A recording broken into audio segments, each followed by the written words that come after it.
या मालिकेमध्ये आपल्याला आता जबरदस्त असा ट्विस्ट पाहायला मिळणार आहे. गुरुजी आता किर्लोस्करांच्या घरी आलेले आहेत.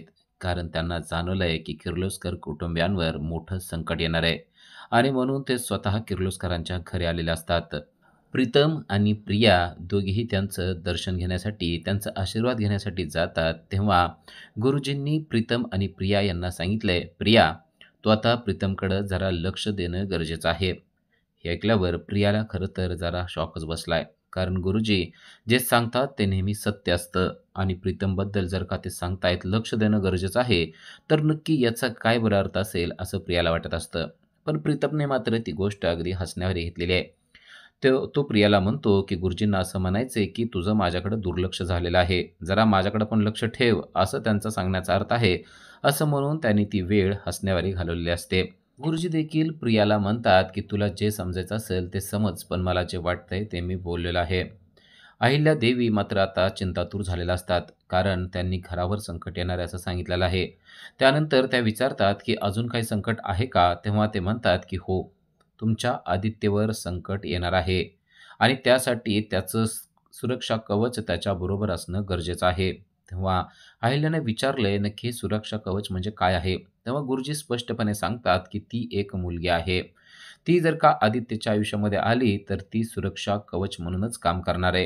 हे ऐकल्यावर श्रीकांत आणि अहिल्या यांना मात्र काहीच समजलेलं नसतं. ते म्हणतात, "गुरुजी, पण अशी सुरक्षा कवच असणारी मुलगी आदित्यच्या आयुष्यात येणार तरी कशी आणि त्या मला सापडणार तरी कशी?" तेव्हा गुरुजी म्हणतात, "त्या गोष्टीबद्दल मला काही माहिती नाहीये."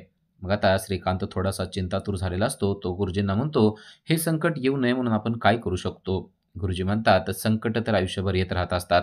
त्यावर उपाय करता येईल असं आपण काहीतरी बघूया." खरं तर अहिल्याला खूपच वाईट वाटलेलं असतं. गुरुजी आता बाहेर निघालेले असतात. त्यांनी जे काही सांगायचं ते सांगितलेलं असतं. पण अहिल्या स्वतः आता गुरुजींबरोबर बाहेर गेलेली आहे आणि ती गुरुजींना विचारते, की यावर उपाय काय करावा लागेल? तेव्हा गुरुजी सांगतात, की आदित्यने आता एका मूर्तीची प्राणप्रतिष्ठा करणं गरजेचं आहे आणि ती मूर्ती जर का प्राणप्रतिष्ठा केली, तर आदित्यवरचं संकट टळण्याची शक्यता आहे. तरी देखील आपलं प्रारब्ध हे आपल्याबरोबरच असतं. आपलं कर्म आपल्याबरोबर असतं.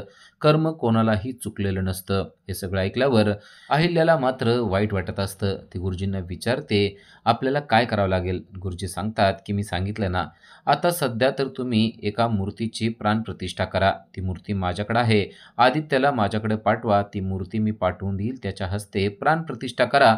बघूया संकट किती टाळता येतंय ते." अहिल्याला लवकरात लवकर ती मूर्ती आणून आदित्यच्या हस्ते प्राणप्रतिष्ठा करायची असते. अहिल्याला असं वाटत असतं, की गुरुजींनी सांगावं, की अशा काही गोष्टी केल्या तर आदित्यवरचं संकट हे टळणार आहे. पण गुरुजींनी सांगितलंय, की आपलं प्रारब्ध हे आपल्याबरोबर असतं. आपण आपलं प्रारब्ध बदलू शकत नाही. आदित्यवर संकट येणारच आहे. कदाचित त्याची तीव्रता आपल्याला कमी करता येऊ शकते. त्यामुळं जर का त्यांनी या मूर्तीची प्राणप्रतिष्ठा केली, तर मात्र त्याच्यावरचं संकटाची तीव्रता थोडीशी कमी होईल, अशा भाषेत गुरुजींनी अहिल्याला समजावून सांगितलेलं असतं. अहिल्या अजून देखील चिंतातुरच असते. तिच्या चेहऱ्यावरची चिंता बघून गुरुजी म्हणतात, "मी तुम्हाला जे काही सांगतोय, ते तुम्हाला टेन्शन यावं किंवा तुम्हाला त्रास व्हावा म्हणून नव्हे, तर तुम्ही संकटासाठी सज्ज राहावं म्हणून. तुमच्या कुटुंबावर माझं असलेलं प्रेम, या गोष्टीसाठी मी सगळं सांगतो. मला जेव्हा असं जाणवलं, की तुमच्या कुटुंबावर संकट येणार आहे, तेव्हा मला राहवलं नाही आणि मी पटकन तुमच्याकडं आलेलो आहे. आता या गोष्टीचा त्रास करून घ्यायचा, या गोष्टीचं टेन्शन घ्यायचं, का या गोष्टीतून काहीतरी शिकायचं, मी तुम्हाला जागृत करतोय, जागृत व्हायचं, हे आता तुमचे तुम्ही ठरवा, असं म्हणून गुरुजी निघून गेलेले आहेत. अहिल्याला मात्र खरंच टेन्शन आलंय. माझ्या आदित्यच्या नशिबात नेहमी असं का होतंय, हे तिला कळत नाहीये. आदित्यला काहीतरी सुरक्षा कवच द्यायलाच पाहिजे, असं तिला वाटतं आणि नेमकं दिशानं एक प्लॅन करून ठेवलेला आपल्याला पाहायला मिळतो. दिशाने एक प्लॅन केला आहे आणि त्या प्लॅननुसार ती आदित्यचा जीव घेणार आहे आणि जीव घेण्याचा जबरदस्त प्लॅन तिने दामिनीला देखील सांगून ठेवलेला असतो. दामिनीला जेव्हा हे कळतं, तेव्हा ती तर आनंदितच होते. ती म्हणते, "बरं झालं, एकदाची पीडा या घरातून जाईल आणि सगळी प्रॉपर्टी मला मिळेल." अशा हिशोबानं ती दिशाला मदत करत असते. आता दिशानं प्लॅन असा केलेला असतो, की जेव्हा सर्वजण मंदिरामध्ये जातील, त्या टायमाला आदित्यवर घातपात करून हल्ला करायचा तिने ठरवलेला असतो आणि त्यासाठी भाडोत्री गुंड, जो शार्प शूटर आहे, जो आदित्यला शूट करू शकतो, अशा व्यक्तीला सुपारी दिलेली असते. आता सर्वजण देवळामध्ये आलेले असतात आणि त्याच वेळेला तिनं ठरवलेलं असतं की आदित्यवर हल्ला करायचा आहे. पण ही गोष्ट आदित्य आणि त्यांच्या कुटुंबियांना माहीत नसते. खरं तर गुरुजींनी सांगितलेलं भाकीतच आता खरं होत असतं. तिने बरोबर एका व्यक्तीला सांगून ठेवलेलं असतं आणि त्या व्यक्तीने आदित्यवर निशाणा साधलेला देखील असतो.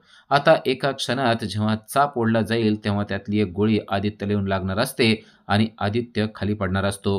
पण गुरुजींनी सांगितल्याप्रमाणे त्याचं सुरक्षा कवच हे त्याच्या बरोबरच असतं आणि सर्वजण देवळात आलेले असतात. तर त्याच टायमाला स्नायपरचं बरोबर लक्ष आदित्यवर असतं.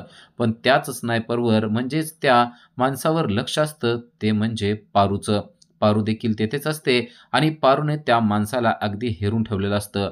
तिला त्या माणसाच्या हालचाली एकदम विचित्र वाटत असतात आणि त्यामुळं ती त्या माणसाकडे पाहत असते. पण पारूनं ते कोणाला देखील सांगितलेलं नसतं. पारू त्या माणसाकडे पाहत असते आणि त्याच्याकडची गन देखील तिला दिसलेली असते.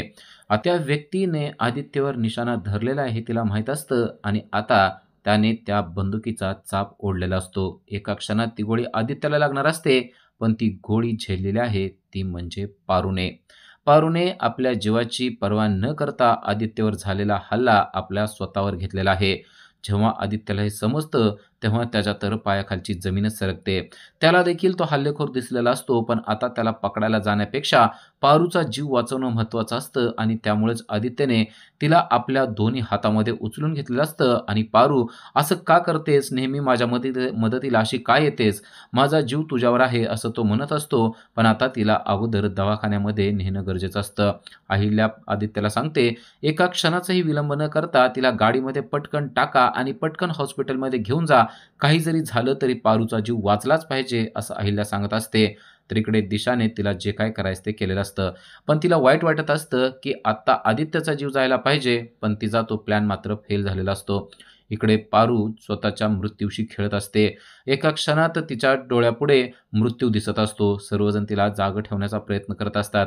कारण आता जर का पारू बेशुद्ध झाली, तर ती कोमामध्ये जाऊ शकते आणि कदाचित त्या कोमातून ती कधीच उठून येणार नाही, याची जाणीव देखील सर्वांना झालेली असते आणि त्यामुळंच ते पारूला जागं ठेवण्याचा प्रयत्न करत असतात. "पारू, तुला काही सुद्धा होऊ देणार नाही. तू काहीच काळजी करू नको," असं देखील ते बोलत असतात. आदित्यला तर खूप वाईट वाटत असतं. कारण त्याला पारूला सांगायचं असतं, की "पारू, मी तुझ्यावर जीवापाड प्रेम करतोय." पण आता सध्या मारुती मामा तेथे असतात. त्याचबरोबर प्रीतम पण बरोबर असतो. त्यामुळे तो तिला काहीच बोलत नाही. तो काही केल्या तिला फक्त सांगतो, "पारू, तुला काही होणार नाही आणि मी तुला काही सुद्धा होऊ देणार नाहीस. आज तू माझ्यावरचा वार झेललेला आहेस. तुला काही झालंच नाही पाहिजे." तो देवाकडे देखील हीच मागणी करत असतो, की "देवा, माझा जीव घेतला असतास तर बरं झालं असतं, पण पारूला काही सुद्धा होऊ देऊ नको," असं तो सांगत असतो आणि पारू मात्र मृत्यूशी झुंजत असते. आता तिला हॉस्पिटलमध्ये पोहोचवण्यात आलेलं असतं. खरोखरच आता पारूचा जीव वाचणार का? आणि आदित्य पारूला सांगणार का त्याच्या मनातील भावना? ते आपल्याला पुढील भागामध्येच पाहता येणार आहे. अशाच अपडेटसाठी आजच आमच्या चॅनलला सबस्क्राईब करा. थँक